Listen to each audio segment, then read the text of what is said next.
Hola, mi nombre es Pablo y hoy vamos a hablar de las maldiciones generacionales versus el pecado de nuestros antepasados. Ahora bien, ¿a qué nos referimos cuando hablamos de maldiciones generacionales? Las maldiciones son la resultancia del pecado del hombre. En virtud de esto, el pecado del hombre tiene consecuencias. Uno puede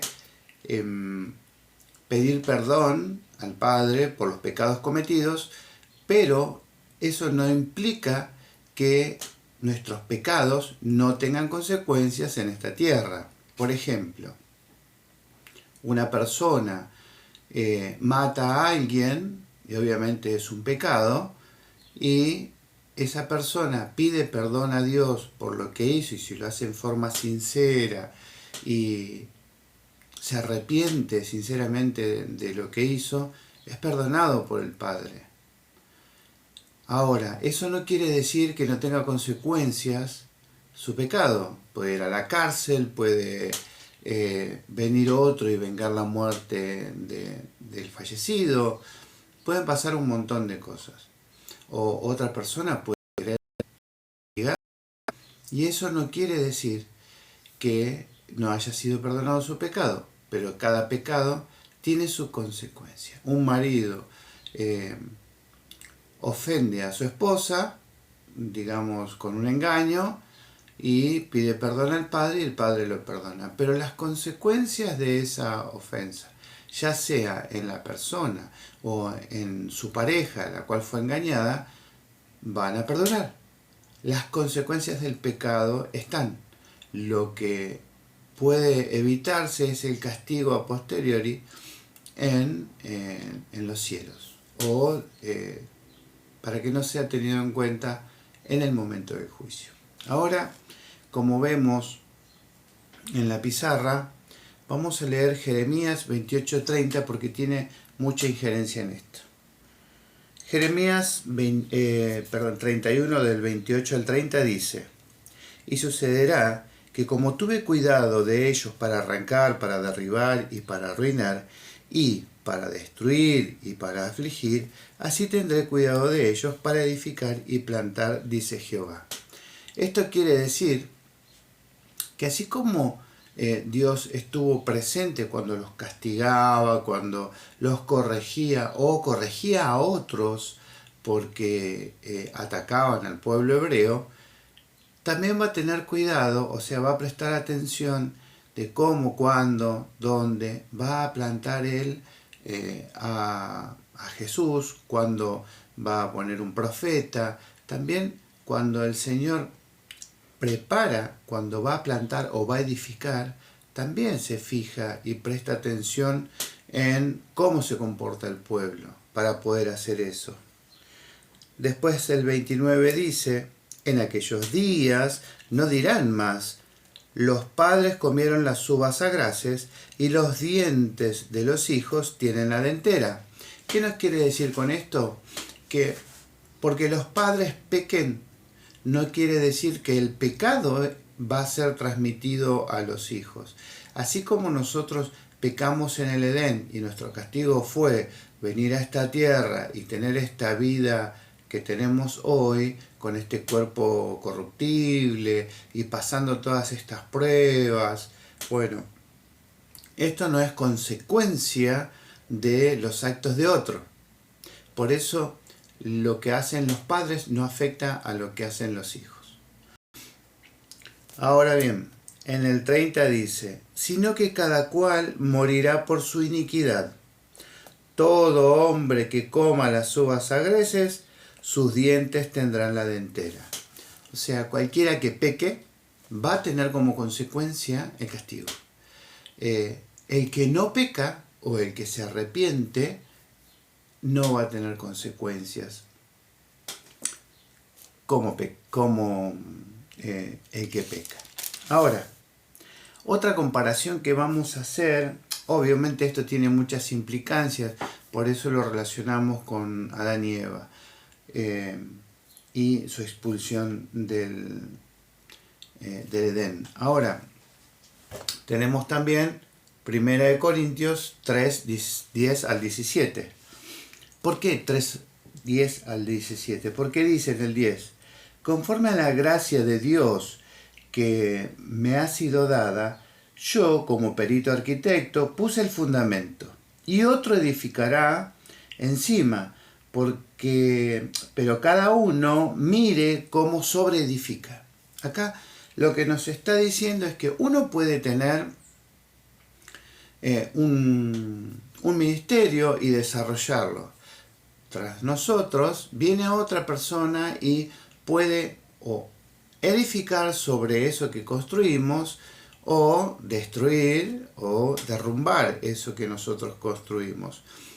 La obra no es nuestra, ni Dios se preocupa de, a ver, voy a poner a fulano para que edifique esto y después voy a poner a mengano para que no. No, nosotros tenemos libre albedrío.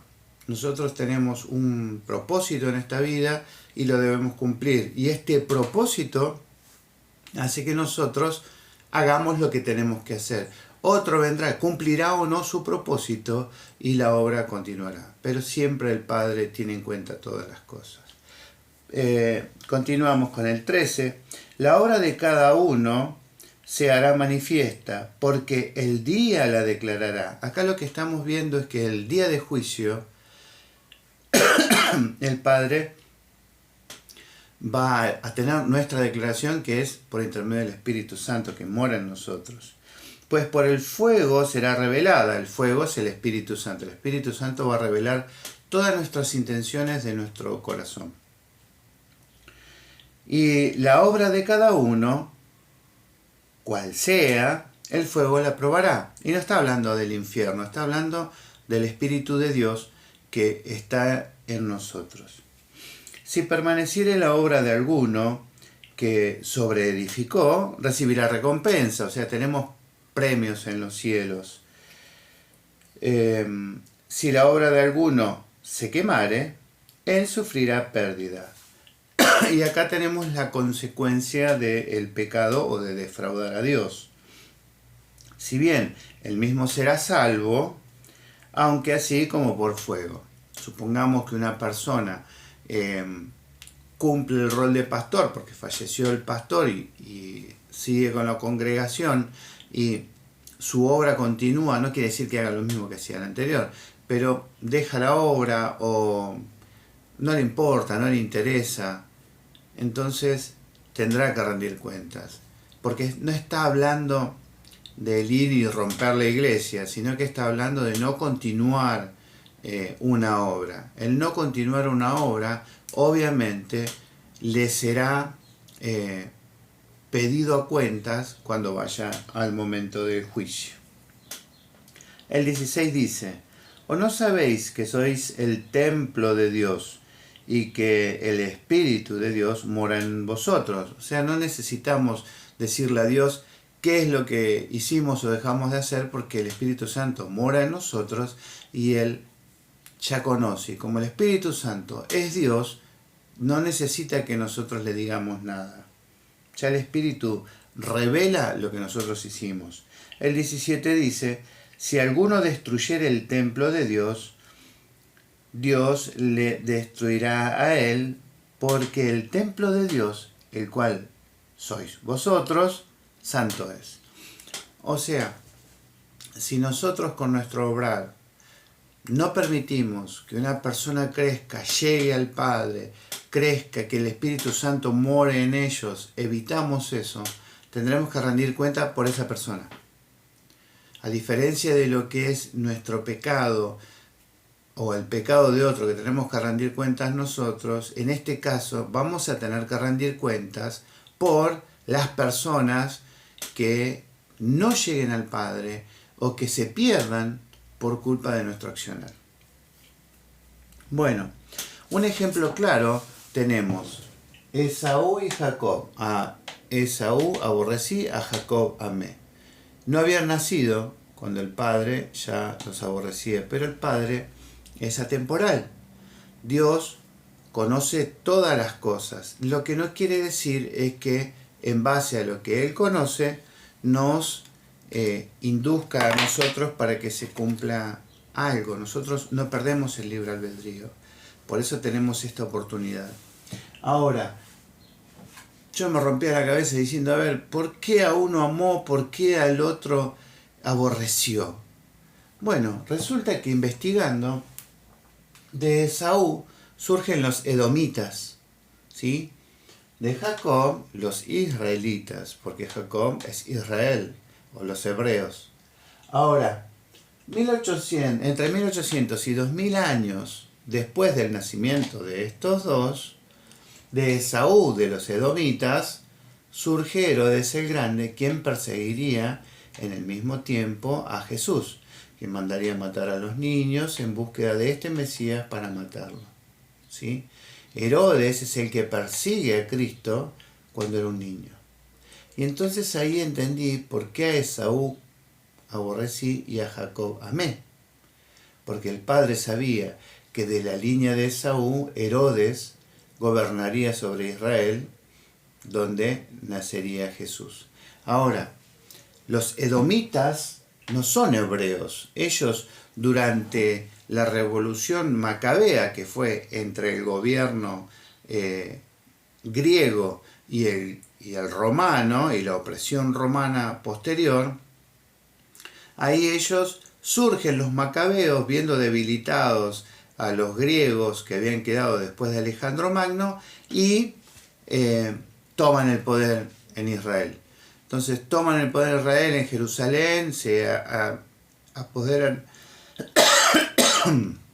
de la fortaleza de Mesada, y después vienen los romanos y ocupan Israel, y Herodes es convocado, en realidad el padre de Herodes, el Grande, el padre de Herodes, que era Antipas, o Antípater, bueno, uno de los dos, toma el poder siendo edomitas, no siendo hebreo, y él odiaba a los hebreos porque los macabeos los habían obligado a convertirse en hebreos, a aceptar la fe, la circuncisión, todo. Entonces, él gobierna y él aborrece al pueblo hebreo, porque siempre fueron rivales, como fue entre Esaú y Jacob. Así que bueno, los bendigo, gracias por su tiempo, ya nos pasamos un poquito, vamos a tratar de hacer videos cortitos. Les dejo otro video para que vean, para que ustedes puedan ir viendo el contenido que vamos subiendo, y el botoncito para que se suscriban y me den un like para que podamos seguir subiendo contenido. Lo que les pido por favor es que me dejen en los comentarios, que lean por favor, tenemos unos cuestionarios ahí si nos quieren ayudar para ir sumando contenido a las preguntas que ustedes tengan, y si quieren hacer algún comentario al respecto, bienvenido sea. Que el Señor los bendiga y muchas gracias.